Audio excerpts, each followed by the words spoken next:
Assalamualaikum Bu Bella dan teman-teman sekalian. Kali ini saya akan membahas tentang memaknai kehidupan dengan ilmu sosiologi. Sebelum itu, bolehkah saya memperkenalkan diri? Nama saya adalah Satria Spencer Markus Marpaung dari kelas 10F. Jadi di sini saya akan menceritakan bahwa bagaimana sih kehidupan sehari-hari saya dari pagi hingga malam, hingga sore hari, hingga saya pulang sekolah maksudnya. Jadi pada pagi hari saya bangun jam setengah 5. Saat saya bangun, saya harus terlebih dahulu berdoa karena itu adalah rutinitas saya di pagi hari. Yang saya lakukan barusan adalah tindakan sosial rasional berorientasi. Lalu saya mandi. Saat saya mandi, saya agak buru-buru gara-gara saya takut kesiangan ke sekolah. Saat itu saya melakukan tindakan sosial rasional instrumental karena saya tidak ingin telat sampai di sekolah. Sebelum saya berangkat ke sekolah, saya melihat langit sudah agak cerah. Saya kaget dan sedikit terburu-buru dikarenakan langit sudah agak cerah karena itu pertanda sudah mau siang atau sudah mau menjelang masuk sekolah gitu. Melihat jam HP saya di jam tangan, saya melihat pada pukul jam 6. Jadi saya agak sedikit tenang. Dalam hal ini saya menerapkan prinsip ciri-ciri sosiologi empiris, yaitu memastikan suatu kejadian benar-benar terjadi sesuai dengan kenyataan, karena kadang cahaya langit tidak menentu, kadang mendung, kadang juga terlihat lebih terang dari biasanya. Maka dari itu saya memastikannya benar-benar. Lalu materi selanjutnya saya akan membahas tentang ciri-ciri sosiologi. Ciri sosiologi di sini ciri sosiologi mempunyai 4 ciri. Ada ciri empiris, ciri teoritis, ciri kumulatif, dan ciri non-etis. Ciri empiris adalah memiliki bukti nyata dan bisa dibuktikan. Ciri teoritis hasil abstraksi atau kesimpulan ilmu sosiologi berdasarkan teori dan penelitian. Ciri kumulatif, teorinya selalu berkembang sesuai perkembangan zaman. Ciri non-etis tidak melihat baik atau buruknya sesuatu fakta, tapi hanya menyebarkan fakta sosial. Lalu di sini fakta sosial. Selanjutnya saya akan membahas tentang fakta sosial. Fakta sosial adalah cara-cara bertindakan, berpikir, dan berperasaan dipengaruhi oleh sesuatu yang berada di luar individu, serta mempunyai kekuatan memaksa yang mengendalikan individu pada suatu lingkungan sekitar. Yang pertama ada fakta sosial material, norma atau aturan yang tertulis dalam formal. Yang kedua adalah fakta sosial non material, norma atau aturan yang tidak tertulis namun diajarkan secara tidak formal. Lalu yang ketiga saya akan membahas realitas sosial.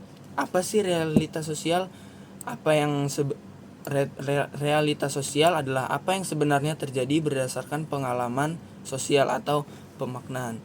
Lalu di sini realitas sosial memiliki 2 contoh. Yang pertama ada subjektif, realitas suatu kejadian menurut satu orang atau segelintir orang. Yang kedua ada realitas sosial objektif, realitas suatu kejadian menurut sekumpul atau beberapa orang. Lalu yang ingin saya bahas lagi mengenai tindakan sosial. Tindakan sosial adalah tindakan yang dilakukan oleh individu dengan makna subjektif dan diarahkan kepada orang lain. Jadi tindakan sosial memiliki ciri-ciri sebagai berikut. Bersifat subjektif, mampu mempengaruhi dan menerima pengaruh dari orang lain, dilakukan secara sukarelawan. Yang terakhir terjadi dalam konteks adanya individu lain yang terlibat. Lalu yang ingin saya bahas lagi adalah imajinasi sosiologi. Imajinasi sosiologi menurut C. White Mills, imajinasi sosiologi adalah kerangka untuk membayangkan ekspektasi sosial yang tidak sesuai dengan fakta, yaitu personal trouble, masalah yang dialami satu orang atau sebagian kecil orang. Yang kedua adalah public issue, sebagian orang yang harus diatasi. Sebelum saya lanjut ke teori ahli sosiologi, saya akan membahas dulu tindakan sosial. Tindakan sosial ada 3, yaitu tindakan tradisional, tindakan afektif, tindakan rasional, dan tindakan rasional berorientasi kepada nilai. Tindakan tradisional adalah tindakan yang dilakukan oleh seseorang yang didasari oleh pertimbangan orang tersebut terhadap nilai-nilai tradisional seperti budaya, adat istiadat, dan kebiasaan. Contohnya, orang yang melakukan pengajian atau persembahan untuk para penghuni suatu rumah yang akan dibangun atau dihuni, membuang gigi ke atas genteng, gigi bawah copot, dan sebaliknya. Yang kedua adalah tindakan afektif. Adalah tindakan yang dipengaruhi oleh perilaku yang dilakukan berdasarkan emosi dan perasaan seseorang. Contoh, seseorang menangis dikarenakan mendapatkan nilai yang jelek, seseorang merasa kesal dikarenakan diusik oleh temannya, seseorang merasa senang dikarenakan dipuji seseorang gitu. Lalu yang terakhir, tindakan rasional berorientasi kepada nilai. Dalam tindakan ini, seseorang bertindak berdasarkan keyakinan terhadap nilai-nilai tertentu seperti moral, etika, dan agama. Contoh, seseorang akan merapikan rumah dan menggunakan baju yang presentable saat ada tamu. Seseorang akan memberikan donasi dan amal karena keyakinannya. Seseorang akan salim dan menyapa jika bertemu dengan orang tua. Nah, yang terakhir nih, tokoh dan teori sosiologi. Ada 3 tokoh ahli sosiologi. Yang pertama adalah Auguste Comte, yang kedua adalah Emile Durkheim, yang ketiga adalah Karl Marx. 3 tokoh perkembangan pemikiran manusia. Yang pertama Auguste Comte, 1 teologis, yang kedua metafisis, yang ketiga positivis.